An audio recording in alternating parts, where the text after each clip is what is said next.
So, our question today is regarding food. It's become pretty common, specifically in South India, to have chapatis for dinner, and wheat-based chapatis. So, is it really good? Is it a what do you say? Is it a good pattern to have wheat for dinner? Not necessarily. This question has been asked to me by many people. What we have to understand is only one thing. So, out of the grains, rice and wheat is used by and large by the world population. So, we are all basically South Indian rice eaters. Ever since rapid transport system and all came up in the last century, 70, 80 years, so we have plenty of wheat available. And then migration of people, a lot of North Indians who live here for a very, very long period of many centuries. And then a lot of North Indian restaurants and all came up in the last 40, 50 years and so on. So people, if you see the village side and all that, they don't make chapatis at all in Tamil Nadu. At all, right? Yeah. They make puris sometime, maybe once in a month or twice in a month. It's completely fried in oil. But rice or wheat, it is both the same. They are carbohydrates. They are hundreds and thousands of glucose connecting with each other. It's called the glycosidic bonding in a linear chain. Okay, so rice and wheat are the same. The difference between the rice and the wheat: rice is easier to digest, faster to digest. So when you eat rice, you feel hungry very fast within 1.5 2 hours, because the digestion and absorption is taken place very fast. Whereas wheat is one which we don't powder the rice and take it, we boil the rice and take it. In wheat, we powder the wheat and then mix it with water to make a batter, and then make your different types of Indian rotis like puri, chapatis, rotis, fulkas, naan, butter, all that kind of thing, parathas and all that. Now, the another basic difference between the wheat and the rice is the gluten. There is a protein called gliadin, which is called the gluten.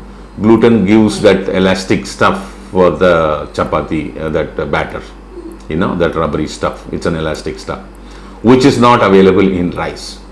So now what happens, what I've been noticing in the recent past, in the last 20-25 years, people who suffer from a lot of small ailments like migraine, constant headaches and so on, these are all basically starts because of the gallbladder regulation of the bile secretion and the bile, excess bile and all that. They tend to use a lot of tablets like different types of paracetamol or aspirin, or paracetamol aspirin combination and all that. More of aspirin leads to leaky gut. They form cracks in the stomach, so it's not good to take too much of aspirin. So what happens when you have leaky gut and when you eat wheat food?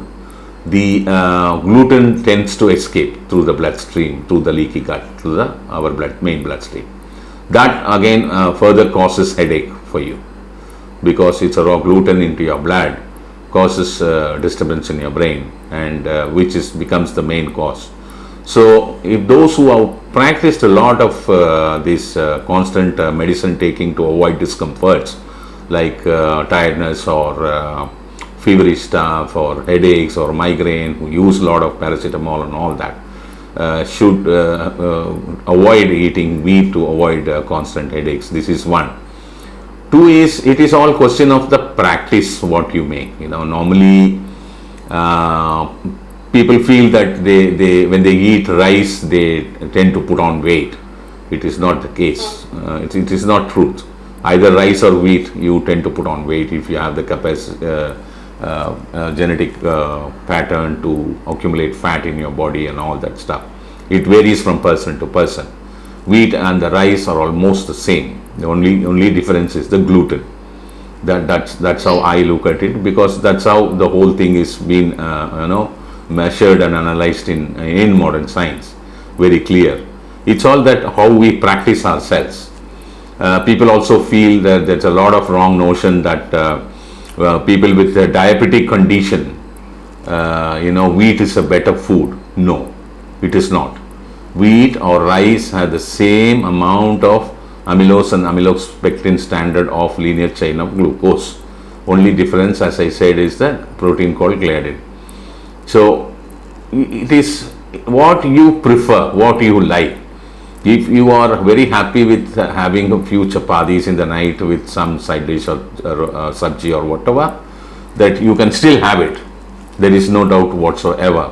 But if you are going to think in terms of having wheat food has more advantage to me, having rice food has got more disadvantage to me, is not the right way of understanding both the grains. Both the grains are the same minus the gluten, and only difference is rice. If you eat, you feel hungry faster. If you eat chapatis, you feel hungry a little. You are satisfied with your hunger for a little longer period of time. This is the difference between these two. Okay, thank you.